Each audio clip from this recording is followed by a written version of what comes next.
What's up everybody, Arrg The Pirate here, and today I'm going to be playing a little support Narbash.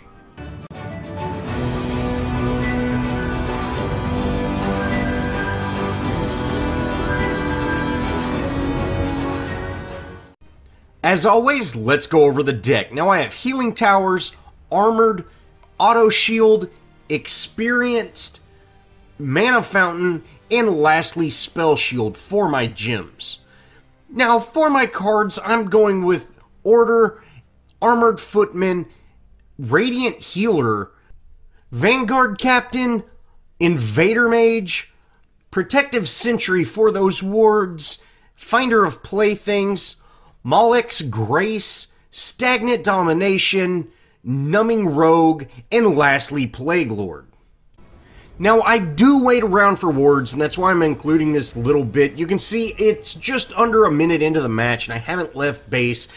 I'm waiting for that 300 gold so I can buy my lamplighters. Then I'm just going to speed it up from here. Now, our Murdoch was being a little bit aggressive since he didn't have a support. You know, I was kind of going, I don't know why he's doing that, but no big deal. Now, this Shimby's almost dead, and I'm going to go ahead and dive her and take her out. I was hoping to get her with that thunk, but we missed. But sure enough, we're able to get that kill. I do almost die for it though, so I definitely need to get out. And since I start out with thunk, I don't have heals in the beginning. So it is definitely very important, you know, not to dive too much. Now, this new skin for Narbash is really cool. You can see he takes his head off. Oh man, I really like that. I don't really see the thunk, you know, being that big pumpkin head. It happens so fast, I don't see a whole lot. You can see I threw it there, and it's very quick. When it hits, you can see it kind of explodes, but you don't actually really see it when it's flying, unless maybe you're throwing it very, very far. But I do really like this skin, so good job on that, Epic, and it's nice to have a Narbash skin.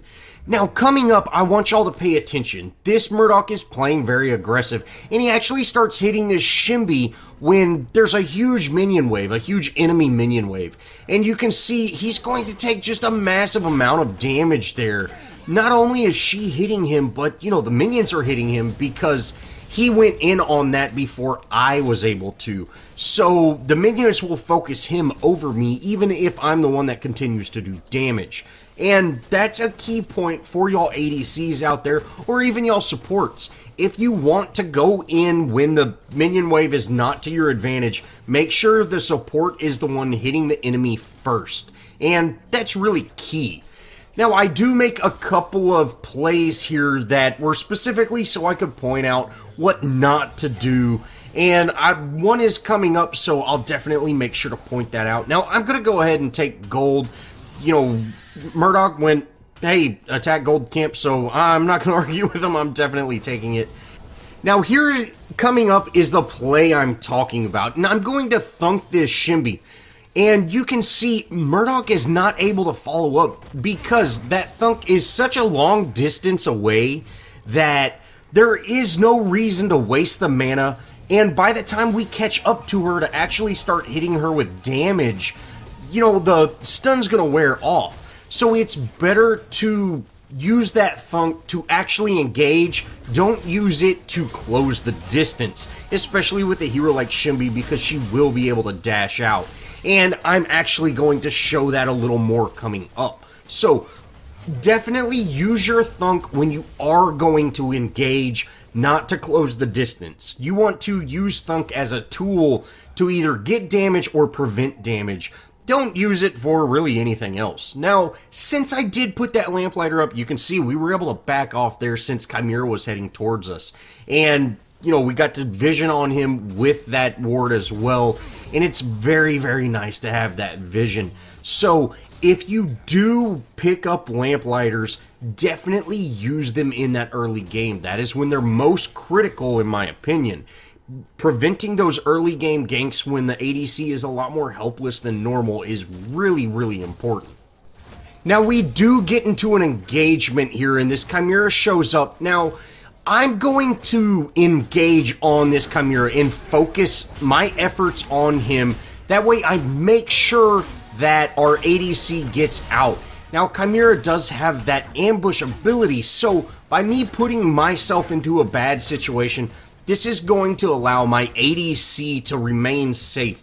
If that Chimera focused on him, you know, that would completely change what I would have to do. So by me being aggressive, putting myself in a dangerous situation, I can ensure that my ADC is going to stay safe for the most part.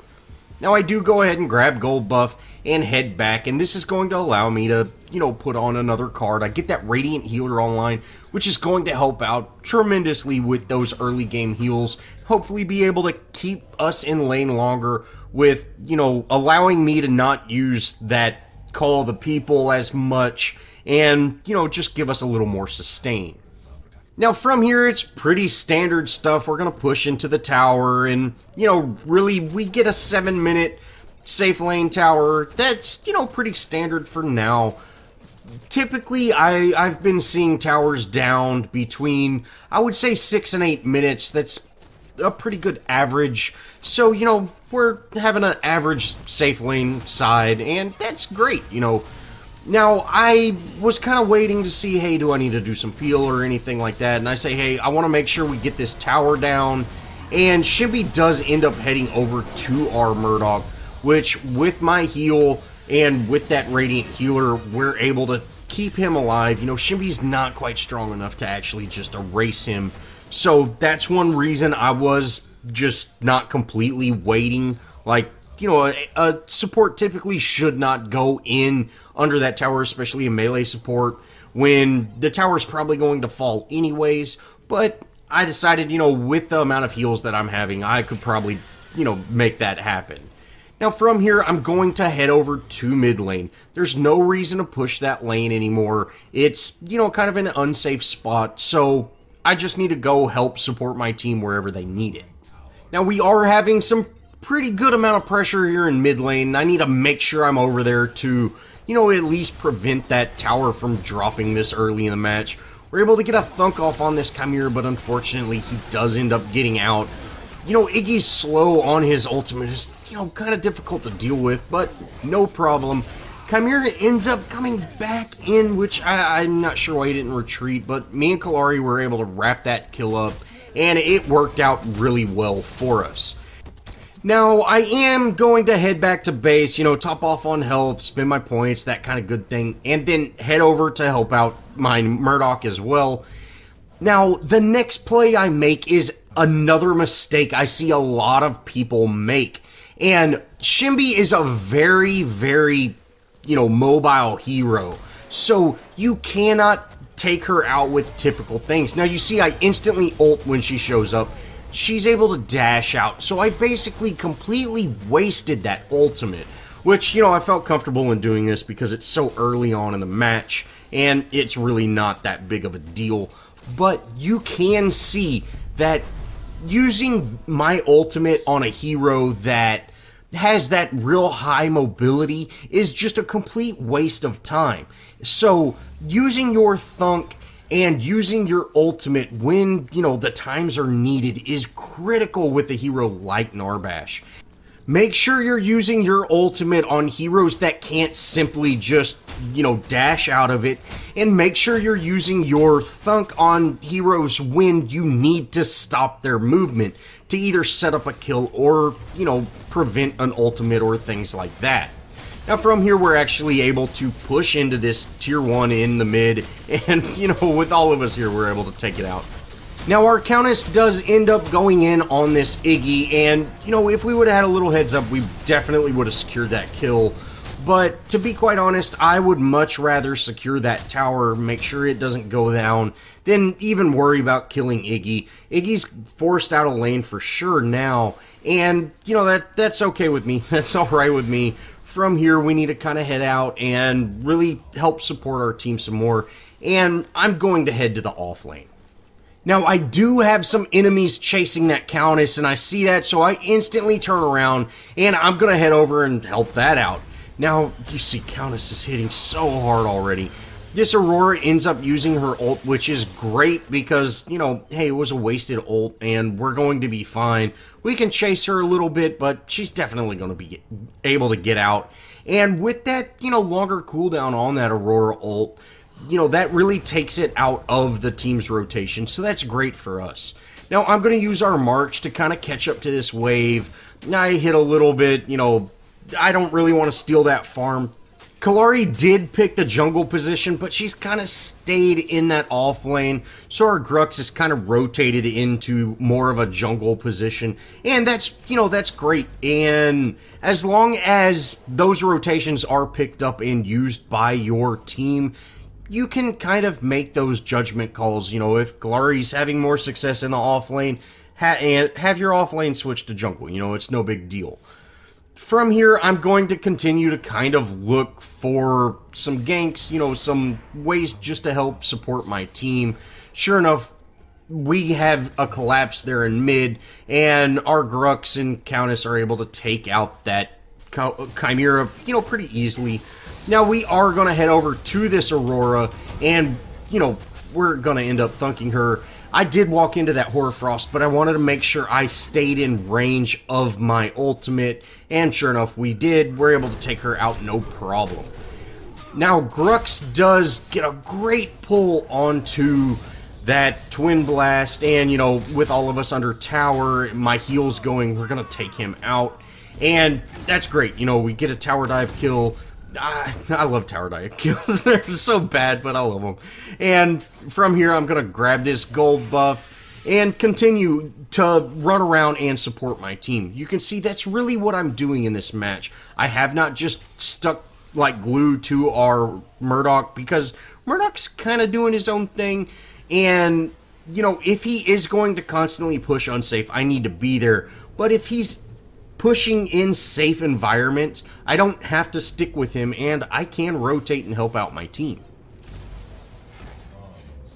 Now, once I'm back, I'm going to go ahead and head over to my safe lane, kind of see if we can make something happen.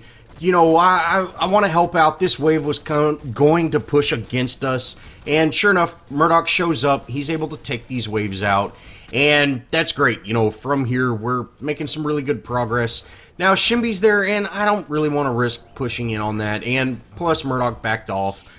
We can see there is a huge presence in mid lane, so I definitely want to head to mid lane and really help out. We did lose our mid lane tower, but no big deal. I need to definitely keep it from pushing into that tier 2 like it is now. And, of course, I'm just going to take out this siege minion. You definitely want to focus siege minions, especially if you're a support. You don't do a whole lot of damage. Take out those siege minions. If you have to use your abilities to do it, because they do a substantial amount of damage to your towers. And, you know, your towers don't heal back, so definitely take out those siege minions. Now, our lanes are pushed pretty good, so we need to take out Raptors. Me and Murdoch are here. Hopefully he'll head my way. I'm able to throw down that ward, and, you know, from here, yeah, we're just going to take out these Raptors. I am letting the ADC get Raptors, and this is key. I see a lot of people stealing Raptors from your ADC when your ADC is there. Sure, if your ADC does not rotate to Raptors, take them. But if your ADC is at the Raptors, don't take them from him. Now, I misclicked my ult there, you know, of course.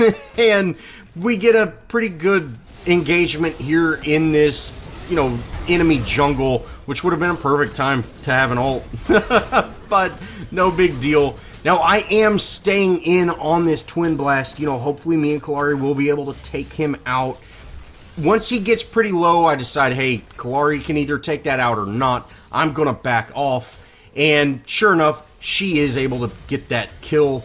But, you know, our Countess is kind of in danger, so I need to do everything I can to peel for her. And we are able to get her out safe. You know, and Countess does a great job. She's able to take that Aurora out. Now, Chimera is out of mana, so we're not too worried about him ambushing, but we might be able to get the kill. Kallari shows up and finishes him off. You know, that was a great play on Kallari's part. Kallari did a great job. Unfortunately, Countess did come back in. I'm not exactly sure why, but that Iggy turned and just one-shot her and took her out. You know, that's real unfortunate, and it feels bad when you play as a support. You know, you do a really good peel and you're sacrificing yourself to get your team out, and they turn around and just, you know, jump right back in and die. That does feel pretty bad, but what can you do?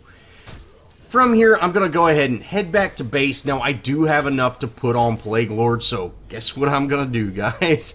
And sure enough, we're able to put on Plague Lord. And, you know, man, I really like Plague Lord. And I really like Plague Lord on Narbash. So, needing to check it out for this, you know, because it did get a nerf is really important, and I'm gonna kind of let y'all watch, but it still feels like a very strong card. But you can definitely see that pulsating circle is much smaller than it used to be, and so that is definitely there. The slow is definitely a lot slower as well, so it did get a noticeable nerf, but it's still a very decent card. Now, we do head over to our safe lane, and you can see this Aurora shows up out of nowhere. Now, I use my ult not necessarily to deal with her, but to zone her out. I want to get her away from our Murdoch, and, you know, our Murdoch's running away from me instead of, you know, running towards me. But it turns out great. We are able to thunk her, and he gets that amazing kill on her. You know, it did turn out great, but it would have been a lot easier for us if he would have ran, you know, kind of in the direction I was. That way Aurora would actually have to go through me, and I could body block for him. But, again, no problem. We secured that kill. It turned out great, and we're just going to keep on working from here. Now, here's an example of a good fight gone bad. You can see that Chimera comes in, and he's able to do some significant damage to our ADC, but Grux was there to get him off, and, you know, we get a kill. So, we're currently, you know, 1-for-0, but we are putting this massive amount of pressure here, and you can see their team is collapsing, and so I'm out of mana. You know, this is no longer a safe place to be, but our whole team is staying in, then Aurora shows up and ults. Sure enough, she's able to take out our ADC. So, even though our Countess does go in and take out the enemy ADC, as well as she gets the Iggy here in a minute, you know, we had a very careless death on our Murdoch side, and we could have got out and remained safe. Countess still could have went and got those kills, but again, she went overextended, and she actually ends up going down here in a second as well. So, it ended up being a 2-for-3 trade, but you see, the enemies are actually spawning back in before ours are, so we're going to be at a disadvantage when they, you know, when their last enemy spawn, or when the last enemy spawns in, and that's really key. We could have got out and remained safe, but we didn't, and, you know, that's a situation that we should try to avoid. Now, me and Kalari make a great play on this Shinbi. You can see Shinbi's running through the jungle, and she uses her dash, so I know her dash is going to be on cooldown. So I am able to get my thunk off and use my ult. This is a perfect time to use my ult because she cannot escape because she used her dash, and you know it's got a cooldown. So using that type of knowledge is really key when it comes to setting up plays with a hero like Narbash and getting those perfectly timed ultimates. They can be done on these highly elusive heroes. You just have to wait for that hero to use those abilities to get out. Someone like Aurora, it's very tricky because, you know, she's got two pretty decent escapes. But with Shinbi, once she burns that dash, you're free to ult her. Now, from here, I am pretty low. There's no river buffs up. I'm going to head back and then put on another card, then get back in lane. You know, I'm really focused on that Plague Lord. I really like that card, and it feels very solid on Narbash, although there are tankier options. Now, I auto-run right into a wall, and I was, you know, looking at something else, but I do see there is an effort to take down this tier 2 on this side, so I'm definitely going to head over, and I just run right past all the enemies. They don't even hit me once. I'm really confused by that, but no problem. And then I see Countess is actually going in, so hey, we might be able to make a play here. Now again, I'm going to wait for that Shinbi to use her dash, and I'm able to get my full Crash Bang Boom off on her, and you can see the amount of damage we're all able to output. I end up getting that long-range thunk and taking her out. You know, I am pretty low, but I'm going to try my best to keep my team healed. I don't want to just turn and leave because I am the heals. You know, I am keeping people alive. so I didn't want to just turn and run. I wanted to make sure people got out, and maybe I could try to, you know, body block a little bit, but with an Eggy ult, you're not going to body block much. But we are able to get out. You know, I am pretty low, but that's quite all right. We're making some really good plays with Narbash. You know, knowing that Shinbi, you know, Plague Lord shuts Shinbi down so well. And knowing when to hit her with that thunk, you know, right after she dashes, if you thunk her, her dash goes on cooldown, and she can't use it again because, you know, she can't use it that second time. And then, you know, hit her with that Crash Bang Boom, and you can really just absolutely destroy Shinbi. Now, from here, you can see I'm just going to tower dive that twin, hopefully get a little damage on him, and then Kallari, sure enough, she's able to head over, or Countess is able to head over, finish him off. You know, we're making some really good plays as a team, and having these two assassins, you know, I've never liked having two assassins on my team, but V42 has really changed everything. So, hey, having two assassins that can go in there and just do that crazy amount of damage does actually work sometimes. As long as you have a good solid tank, which, you know, Narbash is a pretty good tank. You see, I still had a ward, so I went ahead and threw it in right there just so nothing's unexpected. And, you know, here, just in a second, they actually end up surrendering. So, it's another match that we didn't get to end. But, it, you know, you can see, we were having a great match. We end up being 3-0-12. We did make some really good plays, and, you know, being able to show how to deal with Shinbi with Narbash and shutting her down with Plague Lord, really hope that helped out. And showing those few mistakes where, you know, you use that thunk and then run towards them and things like that. Hopefully that really helped everybody that wants to try to get into playing Narbash, and, you know, hopefully that improved your game. Well, that's going to wrap it up, guys. Narbash is still one of my favorite supports. He feels very solid, and I still really like having Plague Lord on him. You know, that's a great counter to Shinbi, and that's really why I went with this deck, because I knew there was a Shinbi. Well, thanks for watching, guys, and if you did enjoy, show me some love, leave me a comment, jump in our Discord if you want to play with me anytime, and as always, I'll see y'all in the next video.